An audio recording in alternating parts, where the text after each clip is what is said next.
Et tout de suite donner la parole pour présenter son rapport Crédit Énergie Climat après mine. Madame la Présidente, Monsieur le rapporteur, mes chers collègues, j'ai l'honneur pour la deuxième année consécutive, dans un contexte sanitaire et économique très particulier, de vous présenter les crédits du programme 174 Énergie, Climat et après-mine. Face à la crise que traverse le plan de relance du gouvernement, très rapidement de nombreux pans de notre économie n'est pas qu'une... En choisissant d'orienter 30 milliards d'euros de crédits sur 2 ans vers la transition écologique, le message du gouvernement est clair. Il tire l'occasion qui se présente d'accélérer la mutation de l'économie vers un modèle plus durable et plus solidaire. Les politiques publiques financées par le programme 174 participent pleinement à cet objectif de transition écologique de long terme. Je pense bien évidemment aux dispositifs MaPrimeRénov' pour la réhabilitation énergétique des logements, mais aussi aux acquisitions de véhicules propres, le bonus et la prime à la conversion. Grâce au plan de relance, ces deux politiques vont bénéficier de 28 milliards d'euros. Avant d'exposer plus en détail les mesures concernant ces deux politiques, permettez-moi de vous présenter très brièvement les autres actions du programme qui seront financées à hauteur d'euros pour 2021. La première d'entre elles est le chèque énergie. Doté de 853 millions d'euros, ce dispositif permet de nos compatriotes de recevoir un chèque d'un montant moyen de 100 euros de facture énergétique. Son utilisation progresse régulièrement d'usage de 88% en 2020. Je me félicite que notre Assemblée, lors de l'examen du projet de loi ASAP, a modifié que les résidents des EHPAD puissent utiliser ce chèque auprès de leur établissement, ce qui met fin à une unité de traitement qui était difficilement compréhensible. L'autre grande dépense du programme est l'action gestion économique et sociale de l'après-mine, qui est dotée de presque 316 millions d'euros. La plus grosse partie de ces crédits sert à financer les prestations servies par l'ANGDM. Je souhaite attirer votre attention sur 2 points à cet endroit. D'une part, sur la baisse régulière des crédits alloués par l'État au taux de fonte moyen de 7% des bénéficiaires, qui n'est pas sans difficulté pour l'agence. D'autre part, la diminution naturelle du nombre d'ayants droit de l'agence doit nous amener à anticiper son devenir. Son expérience de l'accompagnement des personnes en perte d'autonomie, renforcée durant la première partie de la crise sanitaire, pourrait servir de pilote pour la mise en place de la 5e branche couvrant le risque de perte d'autonomie. Quoi qu'il en soit, je pense que ce serait un immense gâchis de la laisser mourir de sa mort lente. Je vais évoquer brièvement les crédits dédiés à la fermeture des 4 centrales charbon et de la centrale nucléaire de Fessenheim. L'État continue de soutenir les projets de territoire pour les 5 sites.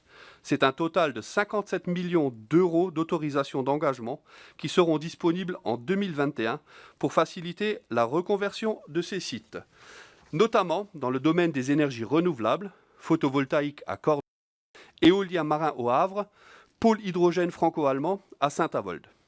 De plus, comme prévu par la loi énergie-climat, le gouvernement a mis en place un accompagnement spécifique pour les salariés des centrales à charbon afin de faciliter la recherche d'emploi.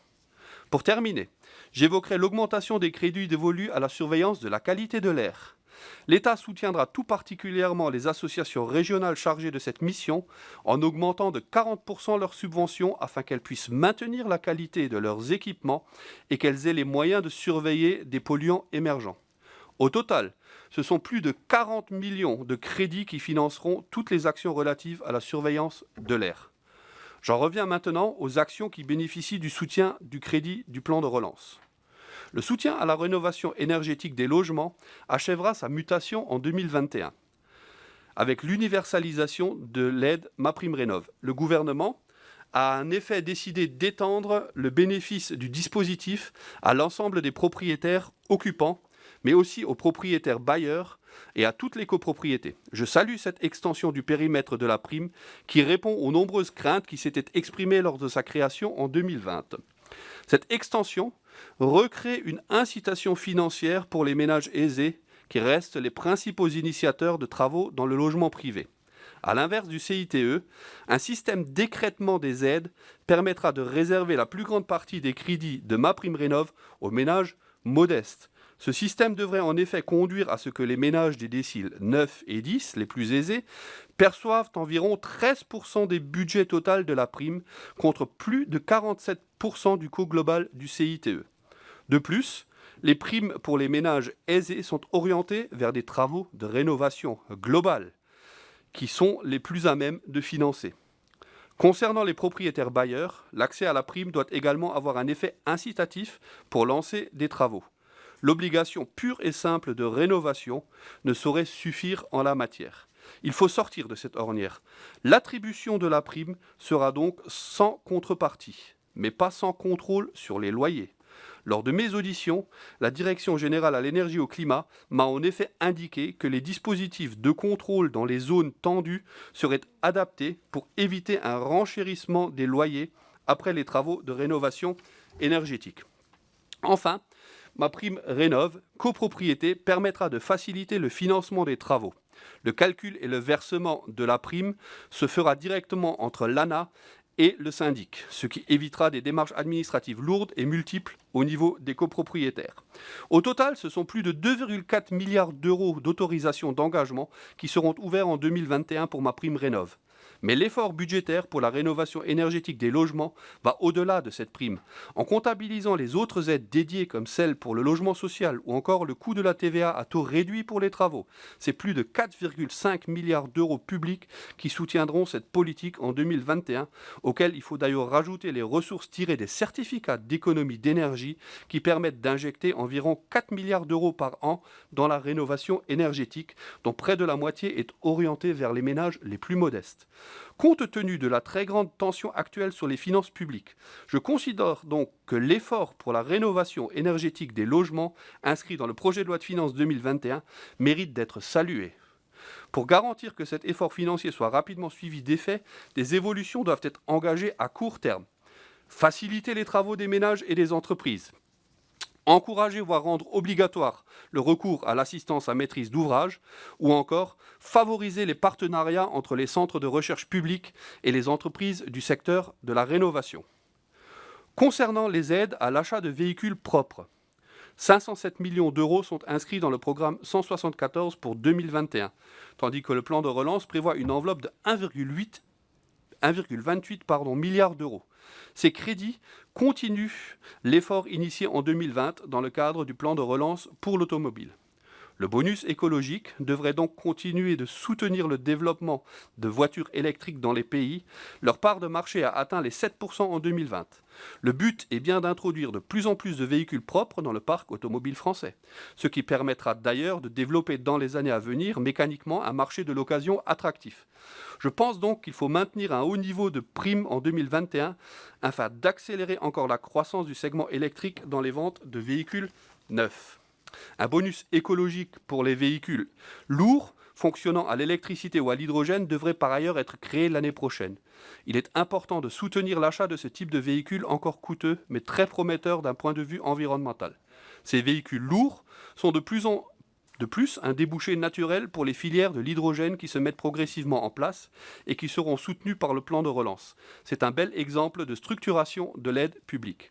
Celle-ci débute au niveau de la recherche, elle continue au moment de l'industrialisation des procédés et elle enclenche un cercle vertueux en facilitant les débouchés grâce au bonus pour les véhicules fonctionnant à l'hydrogène.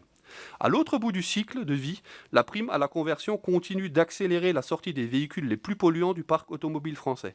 À ce titre, la prime bonifiée mise en place en juin 2020 a été un grand succès puisque l'objectif des 200 000 primes a été atteint en à peine 2 mois. Ce sont donc environ 282 000 primes qui devraient être distribuées pour 2020, soit un total de plus de 800 000 primes depuis le début du quinquennat. L'objectif d'1 million de véhicules polluants mis au rebut à l'issue du quinquennat semble donc parfaitement atteignable. Mais cela dépendra bien évidemment des évolutions du barème de la prime 2021. Sur ce point, je souhaite que les montants bonifiés pour les ménages modestes soient préservés, car ils sont les premiers bénéficiaires du dispositif. Concernant l'évolution plus générale des barèmes du bonus écologique de la prime à la conversion, Nous ne disposons pas d'informations précises sur les orientations pressenties par le gouvernement.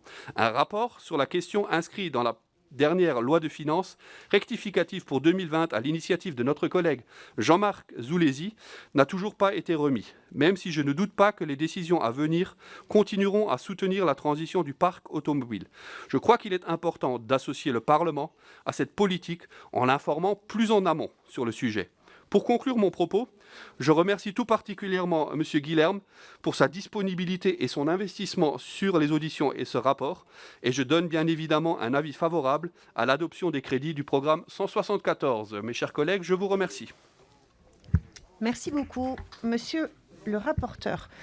Je vais donner la parole à Lauriane Rossi et Camille Gaillard-Minier pour 4 minutes, donc de chacune, pour La République En Marche.